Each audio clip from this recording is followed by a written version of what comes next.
Unit 9, problem post number 3, AM factoring, add, multiply factoring.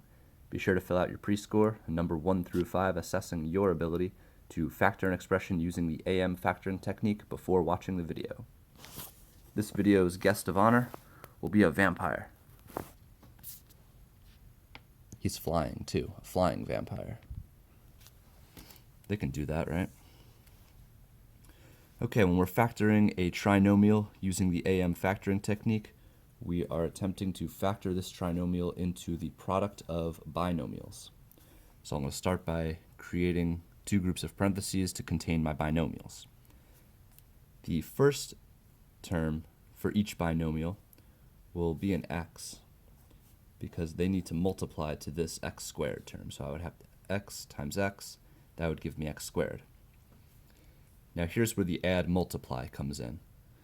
I need to add to this b term and multiply to this c term. Two numbers need to add to b, multiply to c to finish off these binomials.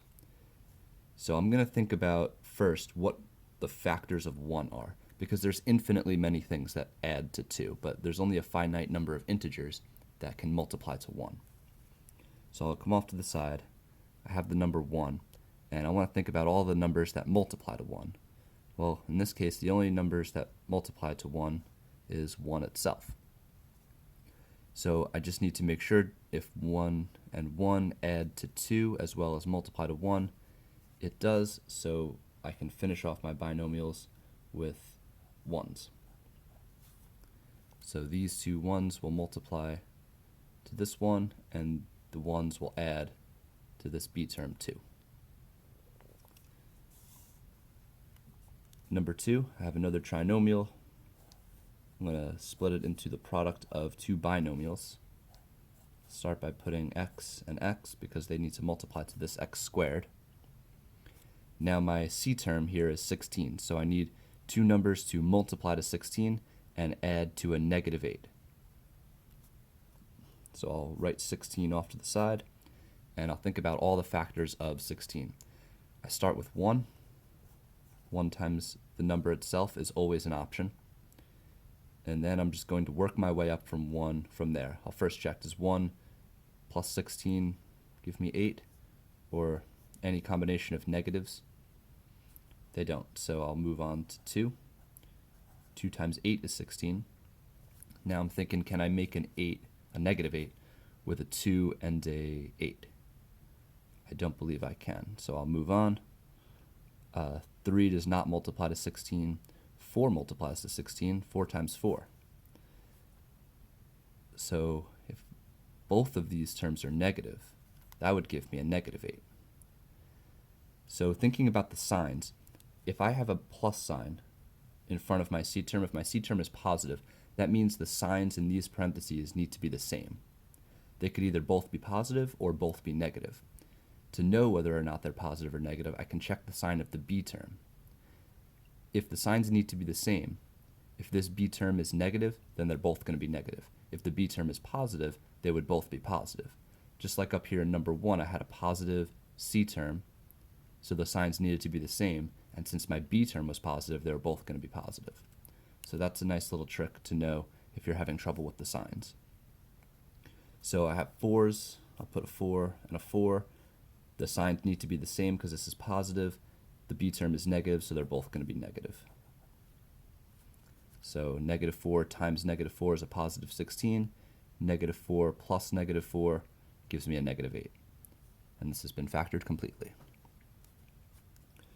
Number 3, we have a similar situation. This time our c term is 35 and our b term is a negative 12. So using what we learned from number 2, I have a plus sign and a minus sign for c and b respectively. So this tells me the signs need to be the same, and now that I know that they're the same, I can check the b. It's negative, so I know the signs in parentheses both need to be negative. My leading term is x squared, so I'll need an x and an x. Now I'll think about the factors of 35. Of course, we'll start with 1 and the number itself, 1 and 35, but that will give me a negative 36, so I'll move on. 2 does not go into 35, 3 does not go into 35, 4 does not go into 35, 5 goes to 35 7 times. If I had a negative 5 and a negative 7, that would definitely add to a negative 12. So 5 and 7 will be my winners. 5 and 7. And so negative 5 plus negative 7 gives me negative 12. Negative 5 times negative 7 gives me a positive 35. So I've added to the b term and I've multiplied to the c term. Number 4, I'll set up my groups of parentheses. I'll have x and x. This time my c term is negative. So if my c term is negative, the only way I can multiply to a negative is to have a positive and negative. So that means my signs must be different. One's got to be a minus, one's got to be a plus. So anytime my c term has a minus sign in front of it, I have opposite signs. And I don't need to check the b term for anything in this case if my c term is negative. So I'll have 18, and now I need the factors of 18. 1 and 18, 2 and 9, 3 and 6, 4 doesn't go into 18, 5 doesn't go into 18, 6 goes into 18 3 times, but once I have the same exact pair, I know that I've found all the factors, so just these 3. Now I want to check if they have opposite signs. Can I add to a positive 17? I'll check the 1 and 18. I could use a negative 1 and a positive 18. That would give me a 17, so actually this is our winner right away. So I'll have a negative 1 and a positive 18. So negative 1 plus 18 is positive 17. I've added to my b term, and negative 1 times positive 18 is a negative 18, so I've multiplied to my c term.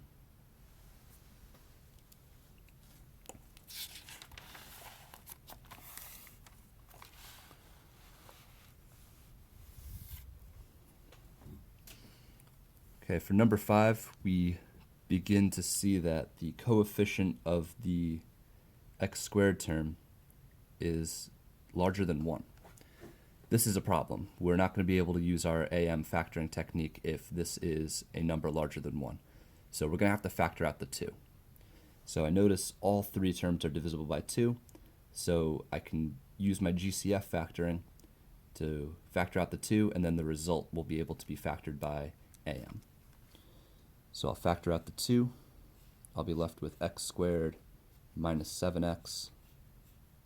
That says 17x, though. Minus 7x minus 18. Okay, so I factored out the 2, and now I have this resulting trinomial that I can hopefully factor using the AM factoring technique. My c term is negative, so that means when I set up my parentheses, 1 is going to be a plus, 1 is going to be a minus. My leading term is x squared, so I'll have x and x, because x times x gives me x squared. And now I need the factors of 18. We had those on the other page. It was 1 and 18, it was 2 and 9, and it was 3 and 6. All right, so this time I need to add to a negative 7. I know the signs have to be opposite, so one's going to be a positive, one's going to be a negative. Doesn't look like I can accomplish that with the 1 and 18, so I'll check the 2 and 9. Well, if I had a negative 9 and a positive 2, that would give me a negative 7. So that's my winner for this one. So I need a negative 9 and a positive 2. It matters the position. So if this b term is negative, that means this larger number needs to have the minus sign in front of it, because negative 9 plus 2 is a negative 7. If I were to switch them, it would give me a positive 7. But it's negative, so I need to have the 9 with the negative. Ooh, I can't forget about my 2. Do not forget about the 2. Otherwise, you're not equivalent to the original. So there we go, factored completely. Number 6, we have x to the third. Now this is a problem because every single time we had x to the second power. But we also notice that all 3 terms have an x. Thank goodness, because we can use GCF factoring to factor out that x, and then the resulting trinomial will be able to factor using AM factoring technique. So I'll factor out the x, will leave me with x squared plus 3x minus 108. Now I need the factors of 108. Okay, so 108. I can start this off definitely by 1 and 108. I know 108 is even, so that will give me a 2. And wow, these numbers might be getting a little bit too large for me to just do this mentally. So we can use our calculator for a nifty trick. Okay, on your calculator, to find some factors quickly, find the number that you need to multiply to, in this case 108. Go to your y equals screen.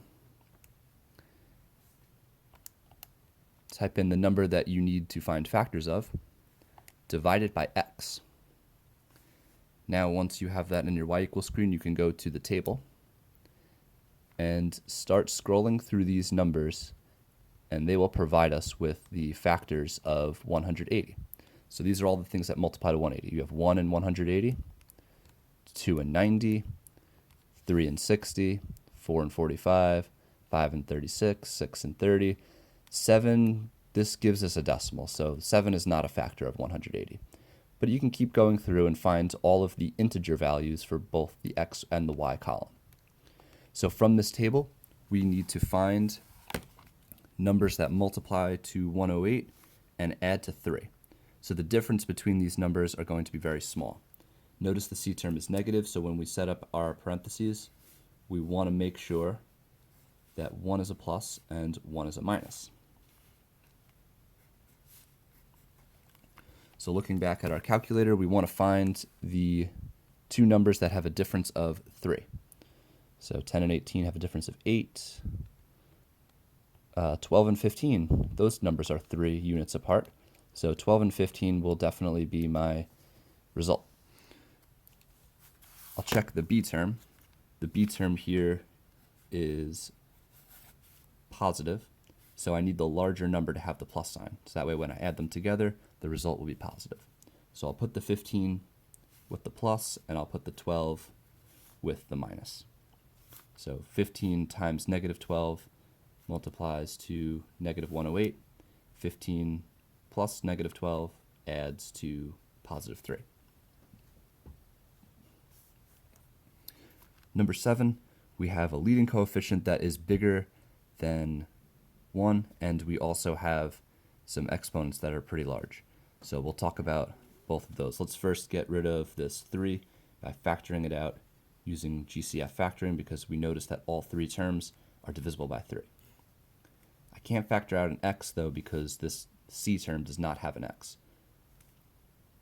So that will leave me with 3 times x to the 4th minus 2x squared minus 8. So now my c term is negative 8, so I'm looking for factors of 8. I have x to the 4th. So when I make my product of binomials, we usually have x squared. So I was doing x times x to give me x squared. But now since I need to multiply to x to the 4th, I'm going to need to use x squared and x squared. So now x squared times x squared will give me x to the 4th. Remember, when you multiply variable terms that are alike, you add their exponents. So 2 plus 2 is 4. Okay, factors of 8. This is a nice small number, so should be able to write this out mentally. We have 1 and 8, 2 and 4. 3 doesn't multiply to 8. 4 multiplies to 8, 4 times 2, but we already have 2, 4, so that's the end of our list. They need to add to a negative 2, and the signs need to be opposite because the c term is negative. So I'll have 1 a plus and 1 a minus. They have to add to a negative 2, so that means the larger number needs the negative. So if I had a negative 4 and a positive 2, that would add to negative 2. So I'll put the negative 4 here, and I'll put the 2 here. Now, after I have an x to the 4th trinomial, and I factor it, notice that this one in particular, this factor, x squared minus 4, can be factored further. We can use the difference of two squares technique, dots. So I'm going to factor the x squared minus 4, by using the difference of two squares technique. So I'm going to have two groups of parentheses, one's a plus, one's a minus. The square root of x squared is x, and the square root of 4 is 2. So I'll have x plus 2, x minus 2.